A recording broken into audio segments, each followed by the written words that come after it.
Hi, everyone. This is Dr. Gregory, and we are in week 6 of Accounting 616 Financial Research and Compliance.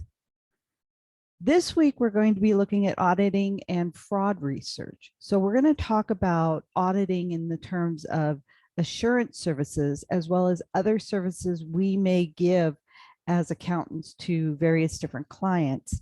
And then we're going to talk about forensic accounting research.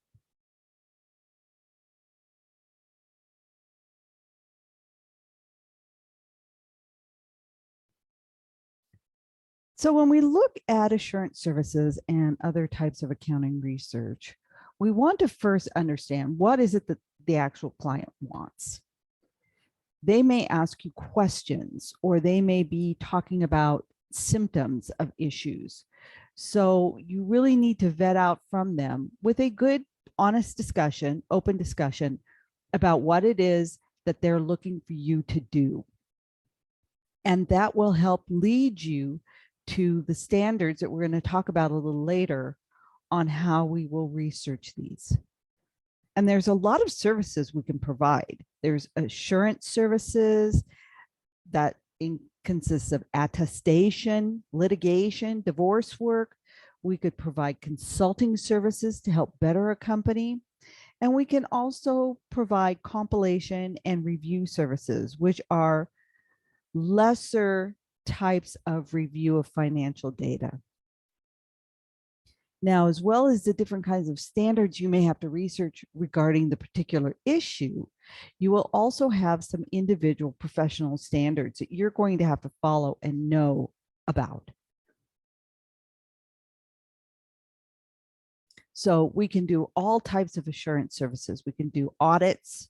We can do reviews of pro forma or interim financial statements. We can look at the entity's internal controls and do an audit of that. We could do risk assessments, healthcare performance. So we can look at industries, we can look at types of services, and we can look at the types of issues that are coming up. Many times these assurance or attestation services are done for a third party. For example, we may be asked to perform an audit for federal compliance programs that's going to have to go to a third party, which may be that granting agency third party. Or we might be doing an audit of the records of a company that is going out for a business loan. And that audit needs to go to the bank in order for them to qualify for a loan. So when we think of assurance services, we usually have three parties. One is the client. Two is you, the person that is doing the assuring or attesting. And the third party that will be provided some type of information. It could be the SEC, it could be granting agencies, it could be banks, it could be vendors or suppliers. So we have to be sure that we know not only what the service is, but who is going to be receiving the results of these services. Now, consulting services are really two-party contracts, you and the client. And the client is going to give you the parameters of the consulting service, and you're going to develop some findings, write some conclusions, maybe some recommendations. So we could be doing things such as looking at bankruptcy services. We could be looking at business valuations. We're starting to see an uptick on people retiring and wanting to sell their business, but they may not know how to value it to sell it. So that's where we can come in and do the work of a business valuation. We can look at recommendations for computer software or hardware supplies. So there's a myriad of consulting services that we could provide. Now, there's some guidelines we have to follow when we are doing attestation services, and that's basically providing an audit and an opinion. First, we have to understand that we have professional conduct guidelines, ethical guidelines that we have to follow as professionals. So each type of engagement we may need to do, we may have special processes that we have to follow. Now, first and foremost, we have to serve the client's needs. That's why it's so important to find out exactly what the client wants. If the client comes to you and says, I need you to provide me a clean bill of health on my financials or a clean audit on my financials because I need to get a $5 million loan from a bank, that's already going to put you in a professional conduct issue. They are expecting an outcome. So you have to be very clear with them what you can and cannot do in servicing the client. So be very careful of what you're hearing and make sure, as we lead into number 2, that we understand what the client is wanting and we understand and communicate to the client what the responsibilities of both of the parties are. Now, to do that, you want to create an engagement letter. And that engagement letter is extremely detailed. It's going to talk about who the parties are, what the scope or the nature of this attestation service is, how you are going to perform it. And note that if there's any changes to that preliminary or that initial contract, that you need to modify them. This needs to be in writing to protect both you and the client, to make sure that you both have a clear understanding of what the issue is, what the project is, what the challenges may be, how are you going to conduct your attestation. And you don't promise any outcome. You don't know what the outcome is. And then throughout the engagement, you need to stay in communication with the client. Anytime there is a material issue that comes up, you need to get with the client and talk to them about it. Again, always have this in writing. You may have a telephone call with them, but always follow it up with an email. Talk about any conflicts of interest you may have. Talk about any significant issues that have come up during the audit that you may find that may need to be addressed as you're working on the audit. So always maintain that communication. Now, as I said, before you get going on something, especially an attestation engagement or an audit engagement, make sure, 1, you know what the engagement is about. 2, you know the standards that are appropriate to that type of audit. 3, who issues it. So you need to make sure that when you perform this audit with due diligence, meaning you have the knowledge and the expertise to perform an audit. If you do not know how to audit a casino, it's going to be very difficult for you to accept an engagement for auditing a casino. You can get the education for it, you can go out and get the knowledge, and then go out and perform those audits. But here are just some audit types of engagement and review types of engagements. Here are some of the guidelines we need to follow. There are going to be more. There are guidelines for construction industries, for healthcare industries, for financial industries, and then we can also see who has issued those.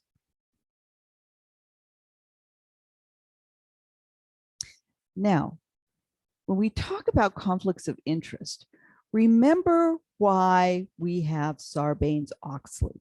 Sarbanes-Oxley came as a result primarily of the downfall of Enron and the fact that Arthur Andersen's office in Houston had basically one client. They had some others, but the materiality of their revenue came from one client, Enron. So there was a conflict of interest within Arthur Andersen and Enron that pressured Arthur Andersen, I believe, and this is my opinion, to comply with some of the creative or out of the box accounting events that were going on in Enron because of the fear of losing them as a client. And it also created an issue that came up saying, you know, we found in studies that when you have been an auditee or an auditor for a client for a number of years, auditors at times become lax in staying on top of what's going on with the company, maybe more accepting of perhaps some questionable transactions, and may have colored the lines of the separation and the objectivity we need as an auditor. So one of the rules that came out in Sarbanes-Oxley was that there must be a lead audit partner rotation every 5 years for the same public company. That way, we don't get complacent. We don't sit back and just say, oh yeah, we know them. We don't have to write up anything about the working papers because we're just going to use the same working papers as the year before because nothing maybe has changed.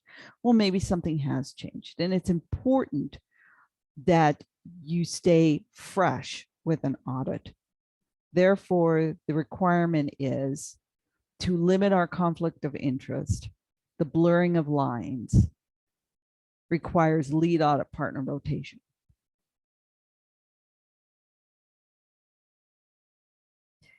As I said, in the guidelines and standards, there's lots of research resources you can go to, from the AICPA to ifrs.org to the International Auditing and Insurance Standards Board to PCAOB.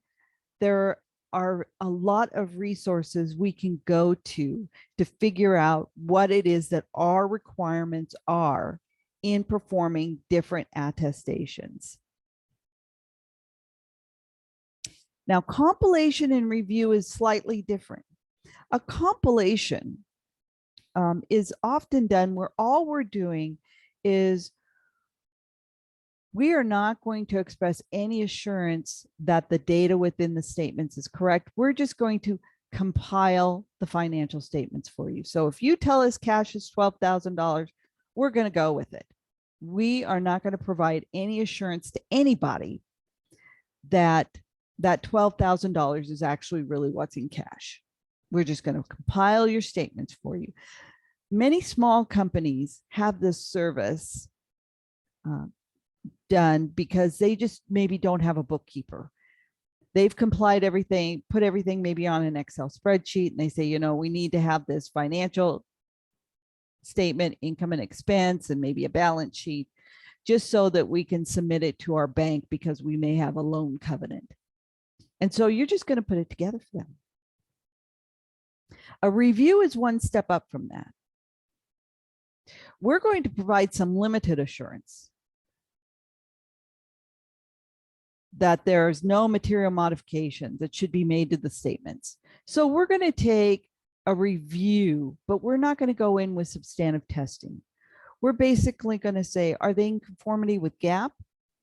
Are they conformity with what we call ACBOA, which is an other comprehensive basis of accounting, mainly cash basis form of accounting?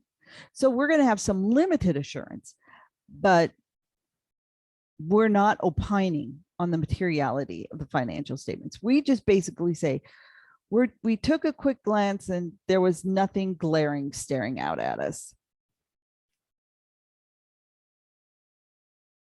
Now, when we are performing our roles, we have to use two main concepts: professional judgment and professional skepticism. Professional judgment means that we use our expertise as CPAs to determine how we're making decisions regarding the audit. So professional judgment may be materiality levels based on that industry. Some industries have higher materiality levels than others. We may be looking at professional judgment as to the way they value their inventory. Is it in compliance within the audit engagement? If they say they do LIFO, do they do LIFO? So we're using our professional judgment in that. We look at our professional judgment to examine documents to see if the transactions are recorded correctly based on the information on that document. Professional skepticism, however, is a little bit different. Professional skepticism means that we have to enter into any engagement with a level of questioning mind. We have to walk in thinking there may be something wrong, and then taking steps to be alert to any conditions that come up that can confirm that there may be some fraud based on the critical assessment of the audit evidence. That means we have to go in thinking maybe the miscellaneous expenses are misstated. We have to go in with that skepticism. We have to go in with a little bit of doubt and then develop tests around that little bit of doubt that will help us indicate the possibility of a misstatement. So if we're working on construction companies, we may be very skeptical about the payroll, because you may have hourly workers, you may have day workers, you may have salaried workers. So you have to think about how the industry is comprised of and walk into it thinking, okay, we probably have a lot of different categories of payroll going on. How can we test to make sure that we are paying people correctly? We're paying them within the stated labor wages. We aren't considering people all day workers so that we can get out of paying certain types of benefits to them or state requirements. So you have to go in thinking about that.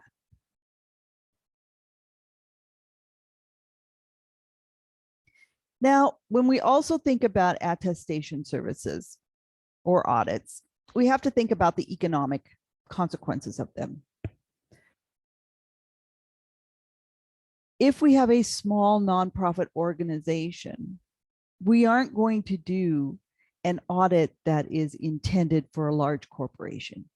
We're going to scale the economy of that audit to the cost and benefits that that audit is going to need. More complex audits, first-year SOX audits, those types of audits, or audits after they've come off of having violations, are going to be probably more costly because you're going to have to perform more work. So look at the economies of scale to determine the cost and the benefit analysis. If you've got a very small nonprofit, you may only need 2 people to work the audit. You may not need 14 people to work the audit. So be conscientious of that economies of scale. The other thing we have to think about is, as auditors, our work may pave the way for additional litigation. For example, if we uncover fraud, we may have to get further involved with maybe the SEC, the FTC, who may want to further investigate that result that we have found. So kind of have to keep that in the back of our mind. Now, when we're thinking about data analytics is growing. And it's also going to become a part of that CPE evolution that's coming down the pipeline in the next 2 years, or next year or two, in which you are going to be tested on some form of data analytics. So data analytics is becoming big business, but there are some things we have to think about when we are going to perform data analytics, such as Are we going to be able to even acquire the data sets that we need from the client? Will those data sets have information that needs to be scrubbed out? Will it have all the required fields of data that we're going to be able to use to perform our analytics? And is the data analytic data sets so complex that we can't understand them? It would be a benefit to all accounting students at this point in time in their career to make sure that they've taken at least one data analytic course. We also want to know, well, how many tests does the client want us to perform? The more tests, the more cost. So we really have to understand, again, what is it the client wants? And then we have to determine, are there tests out there that we can use, or are we going to have to create new analytical tools to perform those tests? So lots of inquiry you have to do when we're thinking about doing a data analytic attestation. Now let's switch over to chapter 10, forensic accounting research. 80% of the time, forensic accounting research involves some level of suspected fraud or misappropriation or irregularity in that company. However, 20% are other services we perform as a forensic accountant. I am a certified fraud examiner, and I can perform both types of duties. I've done investigations and I've done forensic research in part, in lieu, as part of a larger investigation.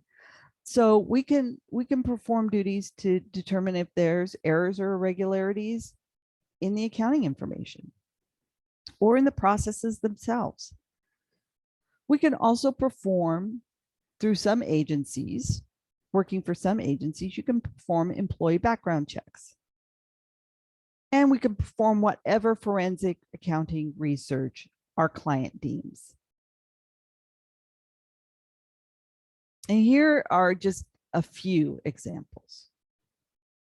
We provide assistance to an existing audit team in assessing the risk of fraud and other illegal acts based on maybe the agents on the industry that we're looking at.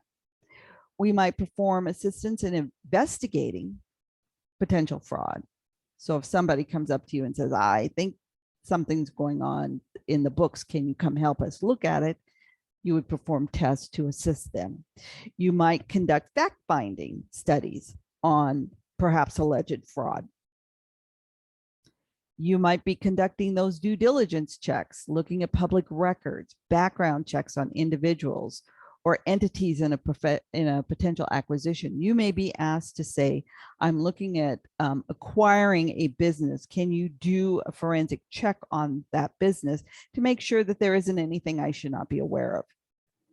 We also provide a lot of consulting services in aiding in fraud prevention, detection, and deterrence.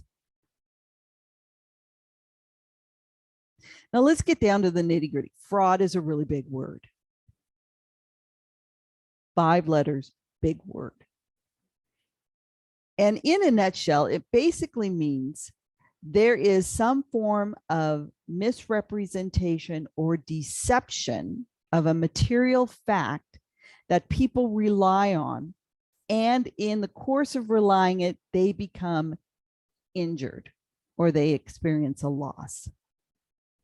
So baby, the AICPA, I mean, the ACFE says basically the same thing, but they say it's you're depriving somebody through deception of money or property for gain.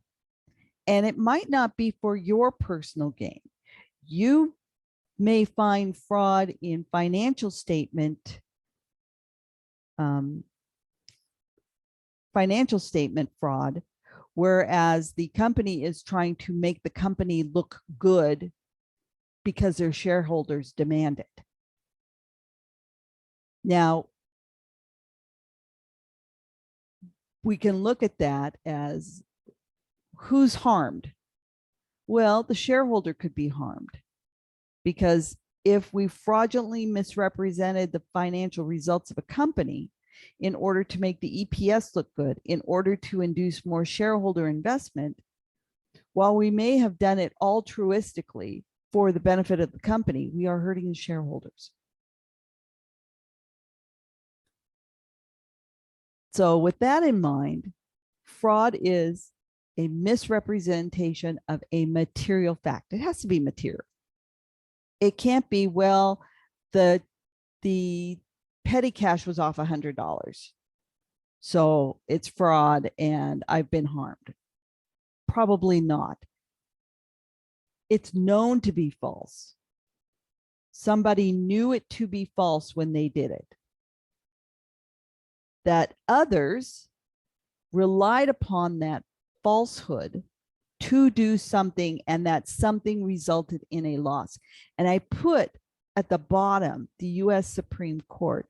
And that's because while fraud can be a misrepresentation of material fact known to be false that people justifiably relied upon, the Supreme Court has said there must be some injury or loss in order for the courts to see it as fraud.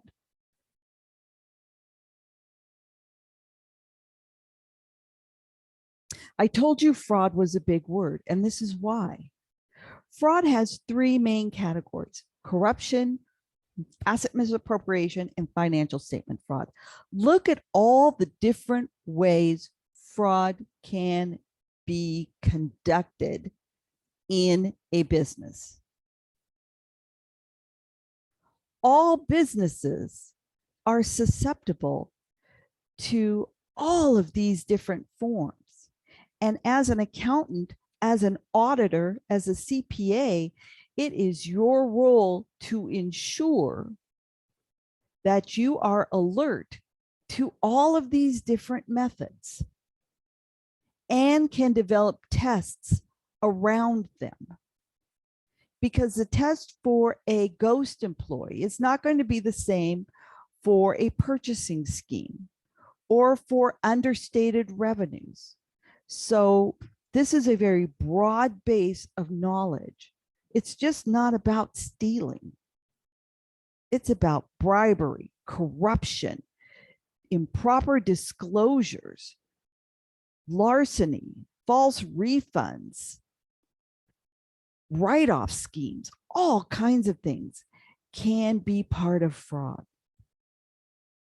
This comes from the ACFE Report to the Nations report. And if you have not received, downloaded it yet, I would say go out to the acfe.com website, and it is a free publication for non-members. If you wish, you can become a member of the ACFE, and you would get access to a lot more fraud-based information if you are interested in that field of study, which I think is a very exciting field. Now let's take a step back into some of the theory behind fraud. The theoretical framework of fraud came from the initial fraud theory that came out of both Donald Sutherland and Donald Cressy in the 1950s. Donald Sutherland first started to write about white-collar crime and fraud. Donald Cressy coined the fraud triangle and was the first one to develop the idea that fraud is comprised of the opportunity, the motive or the pressure, and the rationalization of an action that commits the fraud. So when we have opportunity, we may be looking at a company's lack of internal controls or ways to get around those internal controls. It could be a matter of senior management not performing their fiduciary duty as oversight and allowing staff to do whatever they want. Rationalization and motive and pressure come from the fraudster themselves. We don't see a lot of studies in those areas, basically because it's very difficult to talk to a fraudster because what are they? They're fraudsters. They lie. So sometimes we can get out of them some rationalization, such as I got passed over for a raise. I did really good work and wasn't recognized for it. Or I'm only borrowing the money for a short period of time and then I'll pay it back later. And the rationalization kind of plays into the motivation and pressure. Why did they commit it in the first place? It could be that they have some personal financial pressure that they're dealing with that they hadn't dealt with before. It could be that someone in the household lost their job. It could be that that person has an addiction of some type, gambling addiction, drug addiction, alcoholism, even shopping addictions that pressure them to commit the fraud. Now, the fraud triangle was the genesis of the theoretical framework, but we can see that there are other fraud theories that have evolved from it, such as Crow's fraud pentagon, added arrogance and competence as part of the opportunity and the rationalization. So rationalization, they may be very arrogant. They may think that I can do this and get away with it because I'm smarter than everyone.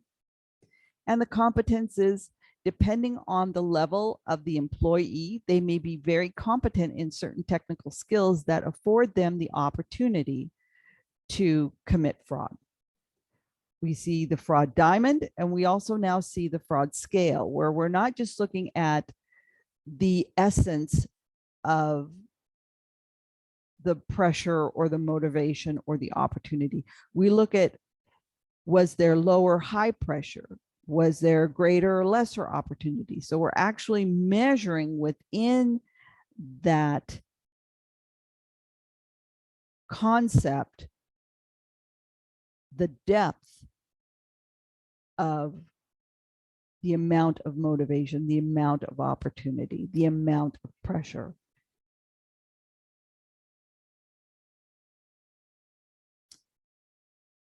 As you saw, there are a lot of different frauds, and for every type of fraud, there are going to be certain tests and procedures that are going to guide you.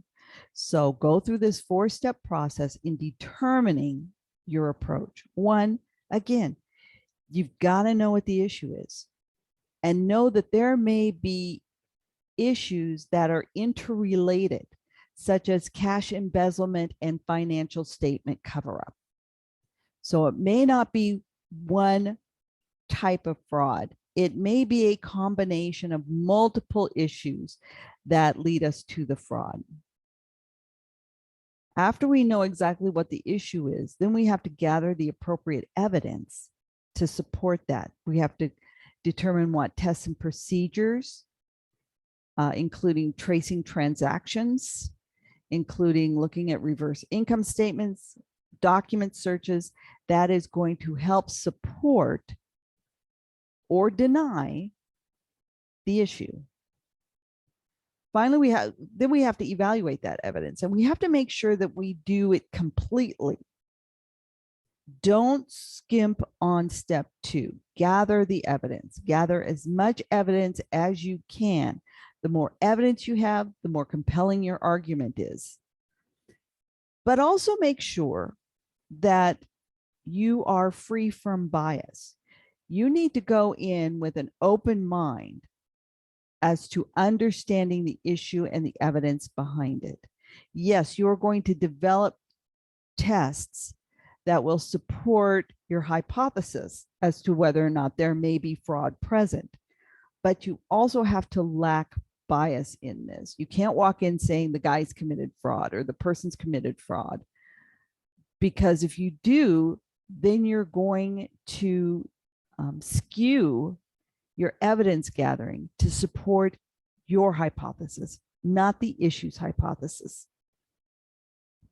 And finally, you need to report your findings to whoever, to management, to the CEO, to the CFO, to law enforcement, to legal counsel, to federal agencies if you have to. And always make sure that your work is complete it is comprehensive, and it's well articulated. Now, we have some emerging topics that are always going on when we're looking at forensic accounting. Companies performing due diligence investigations, such as partnering with the FBI or partnering with private investigators to do background checks on employees who have different clearance levels. I know when I worked for the federal government at different times, I had different levels of clearance to look at documents. And each time my clearance had to be reevaluated, the FBI got involved, did all of their due diligence to make sure that nothing had changed in my history that would preclude me from being able to work within that elevated clearance. We're seeing a lot of old school fraud being committed with new school technology. So it's always good to partner with IT professionals in order to look at the possibility of computer technology and computer fraud, cyber fraud. And we could do that through a number of different ways. We could use data mining techniques, artificial intelligence, big data analytics, public databases. We could always go back to the old school of Benford's Law and do analysis of the data to see if there is something going on within the computer system itself that is affecting the ability to conduct fraud. Our deliverables this week. Topic 6, we have our 2 discussion questions. Make sure you have active participation throughout the week in your responses, and make sure for full substantive credit in your participation, you need at least 1 reference in your response back to your classmates. This week, we have a researching an audit case study. We have the GLIME simulation, topic 6, through glime.com. And be sure to read thoroughly, not only the text, but any other readings that are provided to you. I just give you an overview of the chapters. I don't go that deep into it. And there's some great examples in your textbook. Now, your assignment this week will be looking at a Springer and Jones CPA LLP case study, and it's determining obsolescence. So first, we want to get in our mind, when we think of obsolescence, what does that mean? So give a good definition of what obsolescence means. And you're going to have to search the auditing standards to determine what guidelines we should use, not only to define what obsolescence is, but how obsolescence, depending on the type of item, should be handled in the financial statements.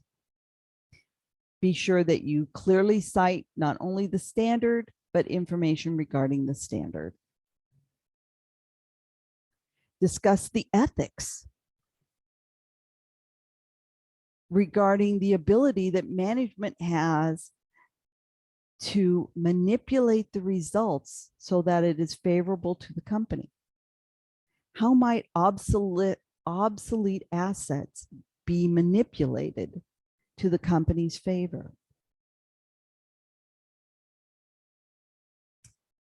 You're going to have to also address how you can use data analytics to help. Don't just tell me we could use artificial intelligence to help vet this out. You're going to have to dig a little bit deeper and tell us how those data analytics could be used. Now, this is an essay. It's got a cover sheet and a reference sheet. So don't forget, your references must be on a separate page. Points are deducted if they're on the page, along with your conclusion. You are going to create headers. So make sure that you look at the rubric, as well as look at each of the requirements and set up headers so that I can be ensured that you are following the requirements of the assignment and that it's complete. You're going to use a minimum of 3 sources. One may be your text. the other 2 from academic or professional sources. Make sure that if you cite an auditing standard, that you reference the auditing standard. And don't reference just the login to FASB.org.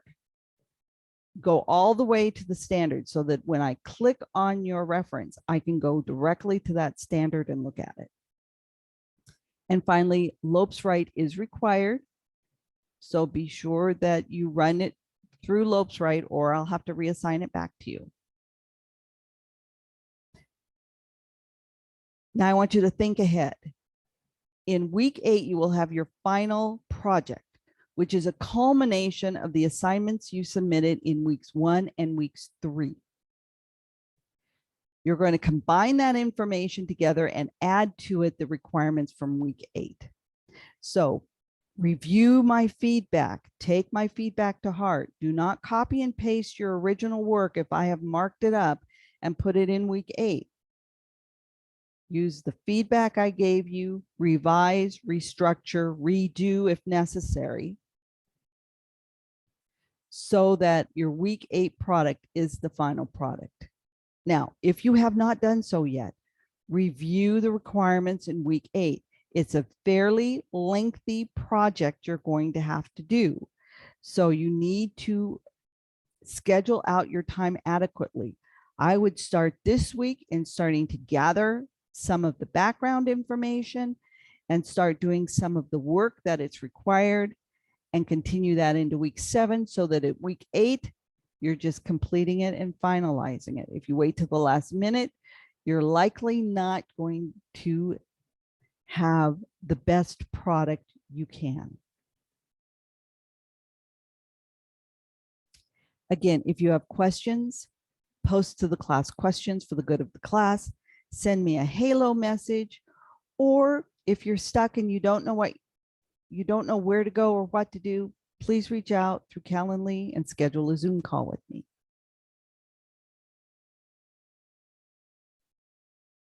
Have a great week. Go Lopes, and I'll see you in the classroom.